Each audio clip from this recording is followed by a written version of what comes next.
Daig magbasa, daig. Hindi na. 2 months, yung 2 months, like, yung daig. Daig mo yon? Eh, magaling nga yung magbasa. Daig. Oh, ikaw hindi alam magbasa eh. Months daw yung 2 months. Eh, daig ka nga. Hindi. Daig mo siya?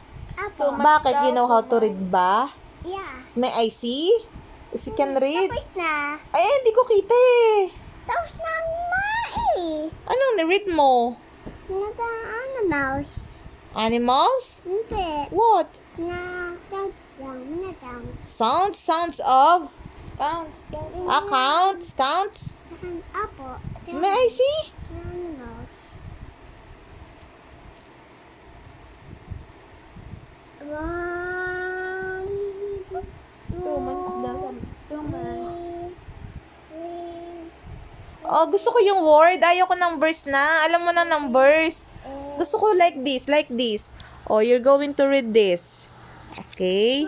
Oh, no, di ko pakita.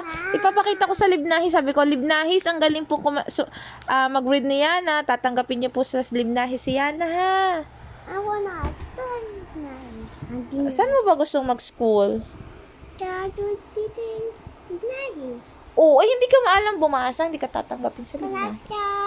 To PJ. Sa school na lang ni Kuya PJ ka papasok. Daig. Eh, kailangan maalam din kung bumasa. Tingnan mo si Kuya PJ, kindly read this book nga. Ikaw na lang bibigyan ko ng stamp pag ikaw nakabasa, ha? Kuya PJ, ha? No!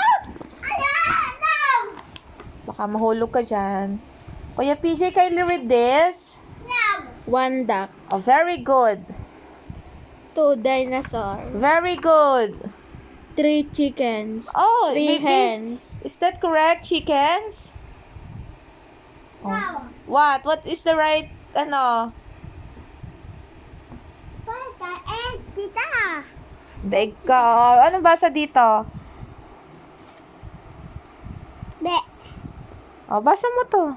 O, si Yana muna, si Yana. Tingnan nga natin. Daigin mo si Kuya Tite, ha? Read mo muna to. I don't know. You don't know. Yan. Daig. No nga ni Kuya PJ. Knows ni Kuya PJ. So, daig ka ng Kuya PJ. Oh, Kuya PJ, read mo nga to. 1 duck. Oh, ikaw, ano read mo dito? T.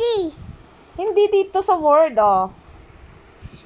Ano basa dyan? Hindi alam. Naku, Kuya PJ, bibili kita ng stamp bukas, ha? Lalagyan mo sa iyong hands, ha? O, Kuya PJ, palagay sa house yan, ha?